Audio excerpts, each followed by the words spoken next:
In The Great Controversy, page 234 and 235, Mrs. White solidifies this idea of infiltration by describing a particular order of the Roman Catholic Church known as the Society of Jesus, or Jesuits, in these words. That's here, Great Controversy 234, 235. She says, at this time, that's August 15th, 1534, barely 17 years after Luther nailed his thesis on the castle church door and launched the Protestant Reformation, the order of the Jesuits was created, the most cruel, unscrupulous, and powerful of all the champions of popery. There was no crime too great for them to commit, no deception too base for them to practice, no disguise too difficult for them to assume. Under various disguises, there's that word again, the Jesuits worked their way into offices of state, climbing up to be the counselors of kings and shaping the policy of nations, end quote. If they can work their way into the offices of state and climb up to be counselors of kings, watch this, and shaping the policy of nations, how do you think, or how hard do you think it would be for them to feign conversion and climb into God's church and end up sitting on committees such as the one that gave birth to this piece of deception, the Great Hope?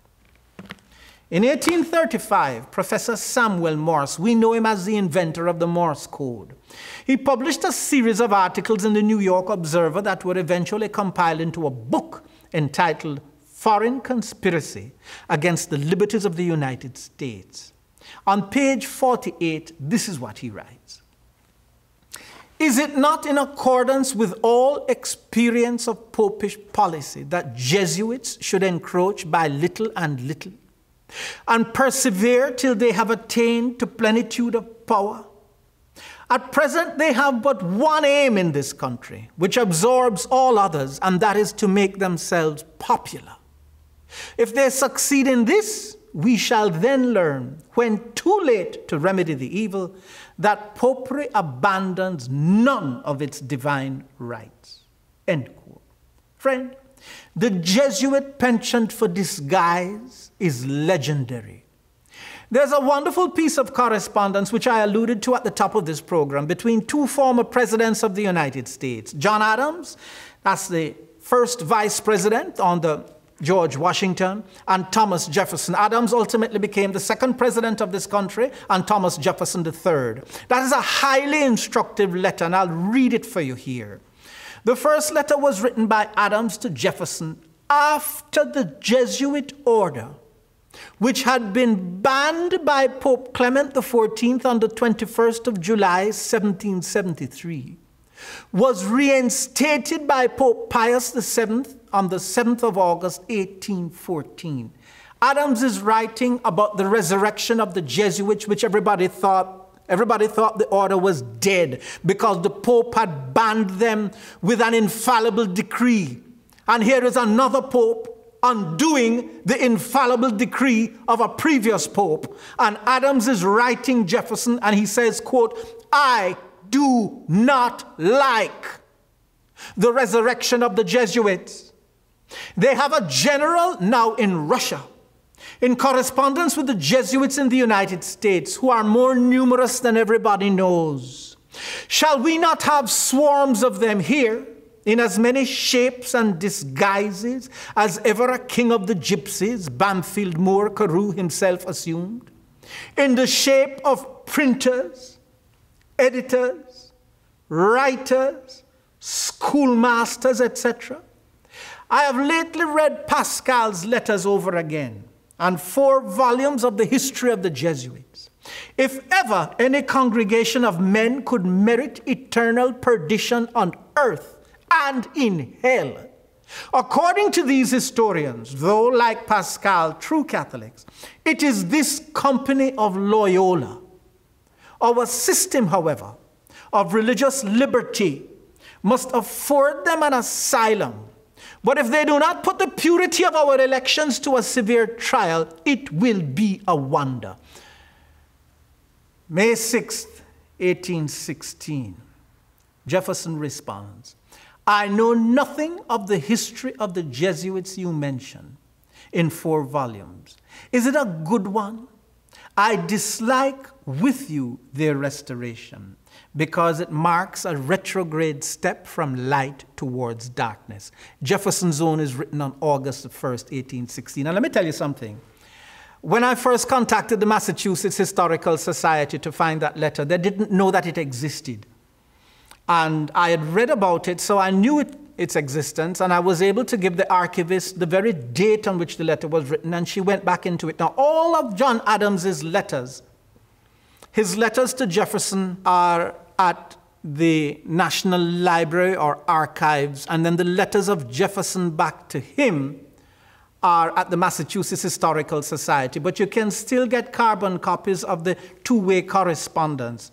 And they claimed it wasn't there, but when I asked her to dig on that certain date, she found it. And it's kind of not surprising that she didn't know it existed, because based on today's standards, what was said was extraordinarily politically incorrect. But there were 2 former presidents talking frankly about the resurrection of the Jesuits and what it would mean for this country. This explosive bit of correspondence begs the question, what did Adams and Jefferson know about the Jesuits that prompted their mutual abhorrence of the order?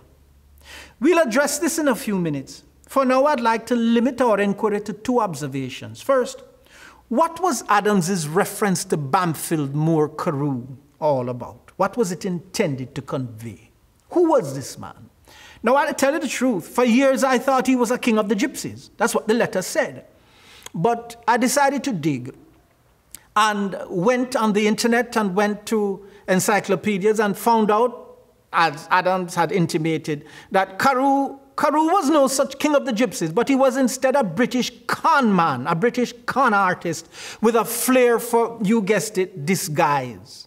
His memoirs, entitled The Life and Adventures of Bampfylde Moore Carew, were first published in 1745.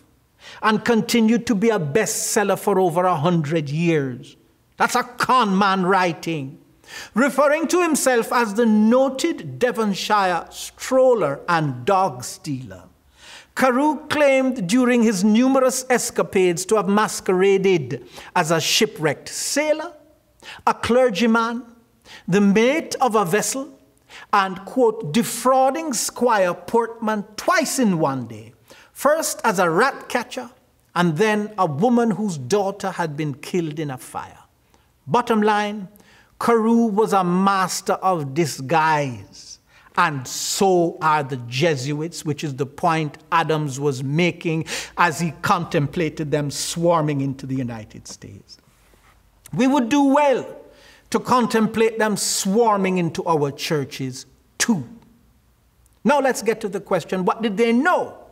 What did they know about the Jesuits to consign them to hell in this life and in the life to come? They were well-read men and former ambassadors to both Britain and France. Adams and Jefferson had to have known of the many attempts at overthrowing England's Queen Elizabeth by the likes of Jesuits Robert Parsons and Edmund Campion and others like Anthony Babington. We're talking about British history now, whose plots had been thwarted by Elizabeth's top spy master, Sir Francis Walsingham. You can go on the internet and look him up, or go into Britannica Encyclopedia. Francis Walsingham.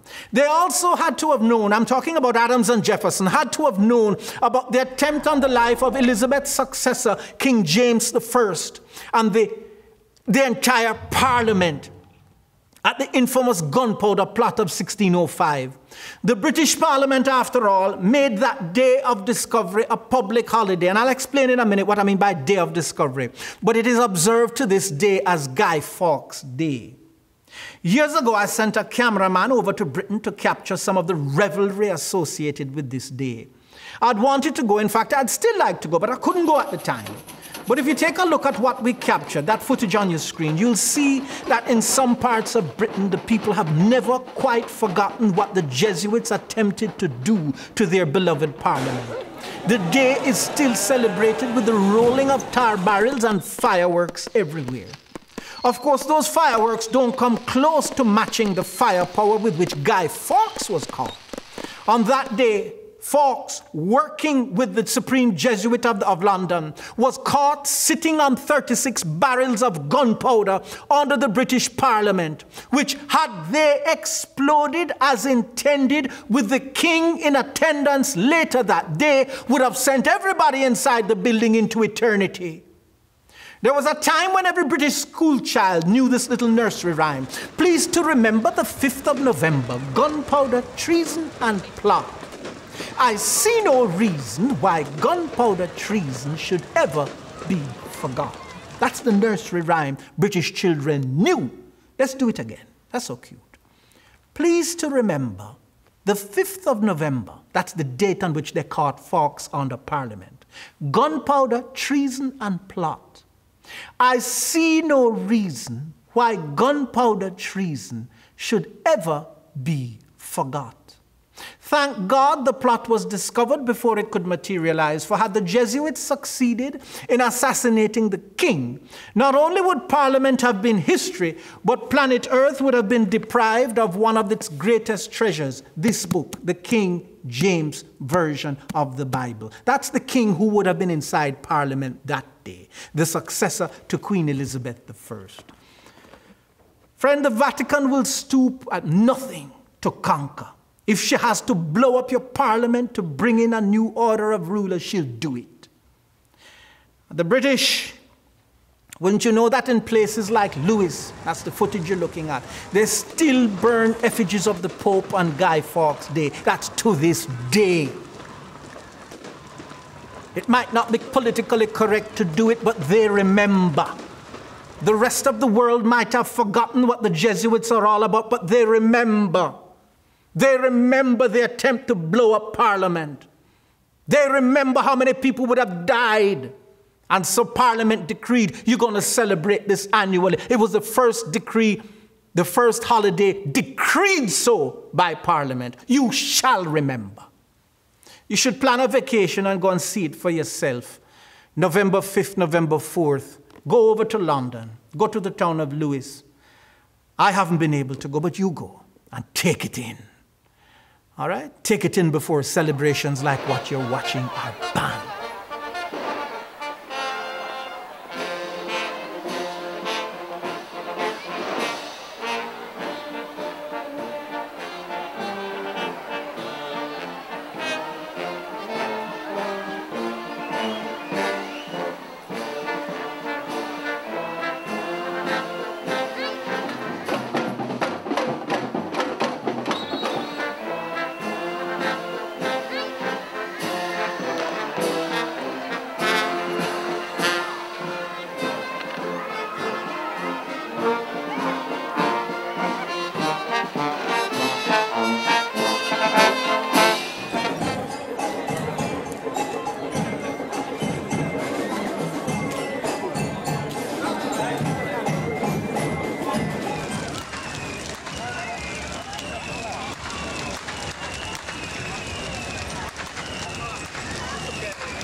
Guy Fawkes Day is the commemoration of just one of the more infamous escapades for which the Jesuits were known, and about which Adams and Jefferson would have been quite familiar. Now, we're still talking about this book, The Great Hope.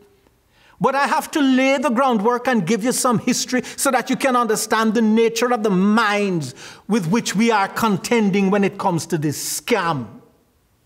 Besides this plot, that's the Guy Fawkes plot, for which the Jesuit superior, Father Henry Garnet, and his accomplices were executed. And when I say father, please, I'm not sinning against God. I have inverted marks around my word father, because the Bible tells me I should call no man father in a religious sense.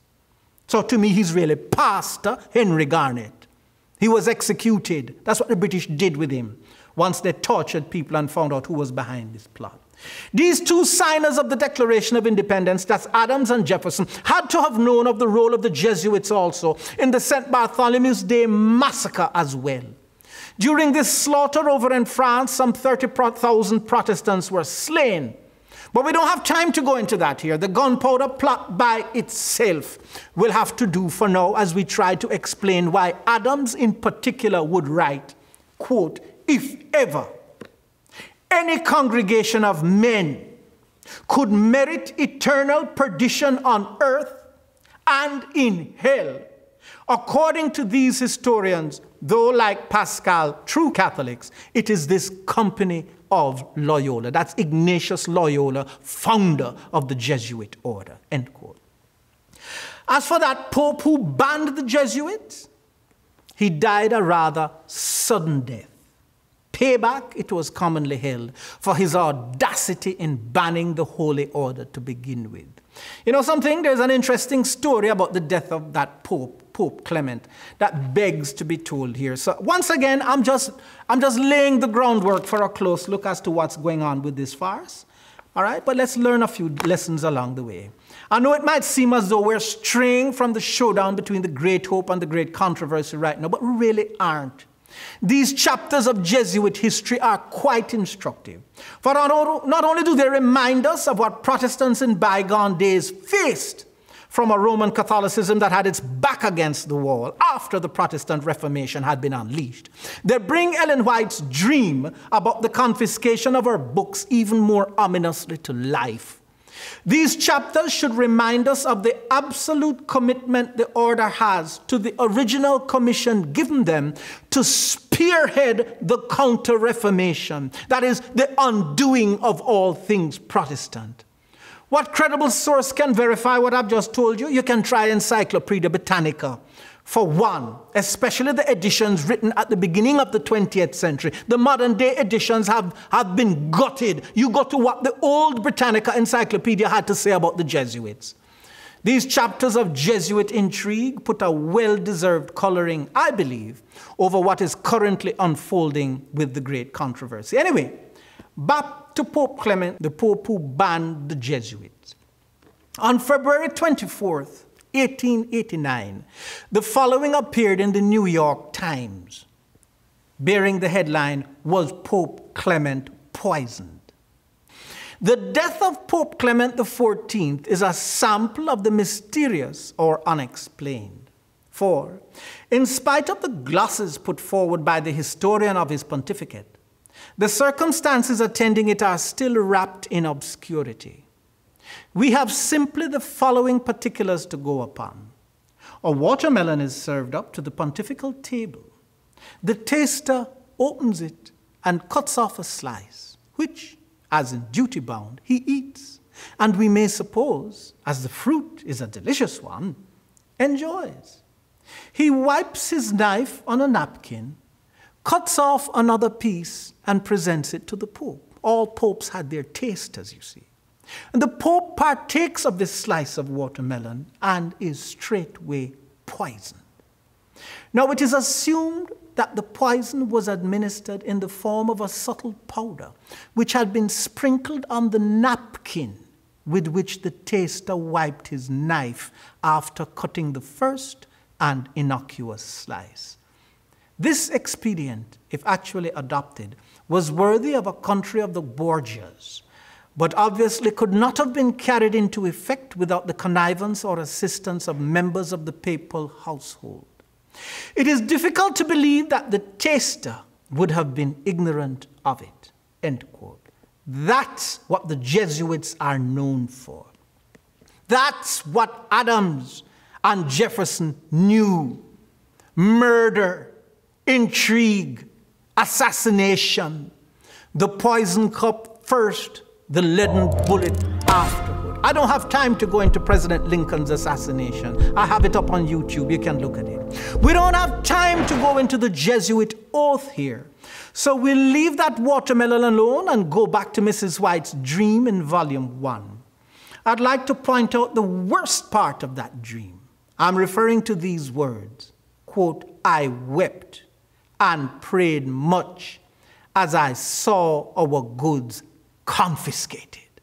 Sadly, tragically, the goods, her books, would be confiscated. The treason at the heart of the Seventh-day Adventist Church would be successful. Can anybody doubt that this is what we're seeing in this book, The Great Hope? If this doesn't fulfill our dream, then what does? I ask you, what does? Where else within the church are we to find so open an attack upon the great controversy, which speaks so eloquently, so powerfully, and so convincingly against the holy orders of the Roman Catholic Church? I'm asking this particularly of those of you who believe that any reference to the Jesuits while attempting to analyze what is happening within the Seventh-day Adventist Church today is paranoia or demonstrative of a shallow intellect. Conspiracy theorists is the term derisively used to describe those of us who know our history and are unafraid to bring it to God's people as we are doing today. That's why I've resurrected Adams and Jefferson. Their correspondence is for all of us, but especially for you stiff-necked, self-righteous, self-sufficient demigods who refuse to believe the spirit of prophecy. Maybe you'll believe two of the signers of the Declaration of Independence if you don't believe her. The Great Hope? No wonder some call it the Great Hope.